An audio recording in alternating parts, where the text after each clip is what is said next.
Hello, today I will show you how to fix the problem for the fan that it can't start up.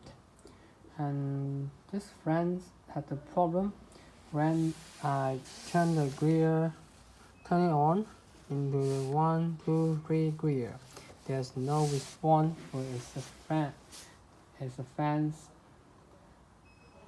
It can't start up, but it has the sound from the motor.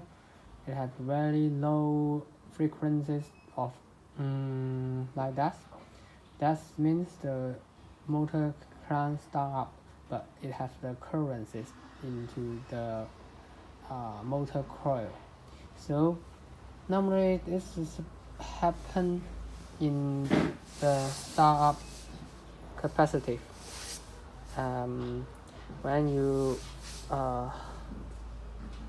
disassemble the fan, you will find that this structure is very simple, and this is the startup capacitive that connect to the start coil.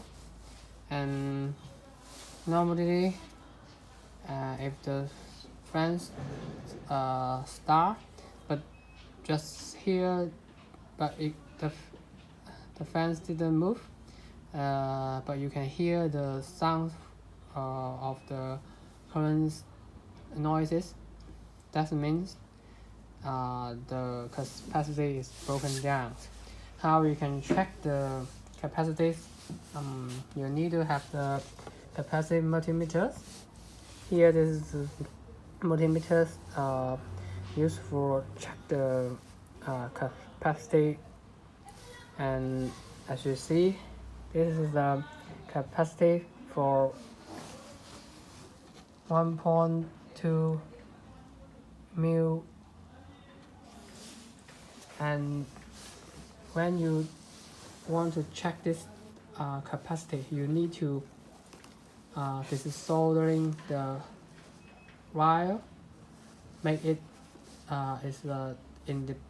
make it is independent.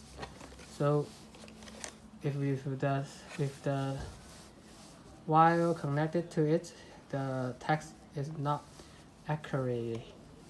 So you need to just desoldering the wire. And now we can check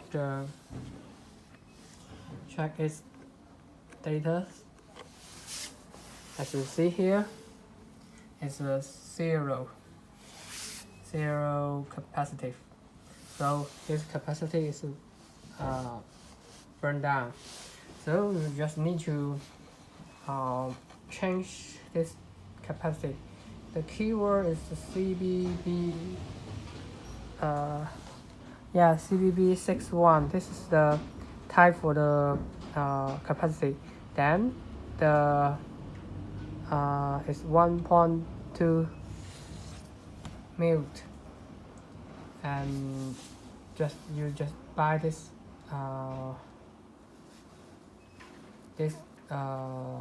type of the capacity and change it into the fans, and the fans can fix the start problem.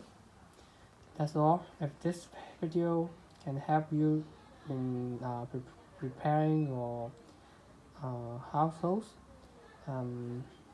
thanks for watching. Bye.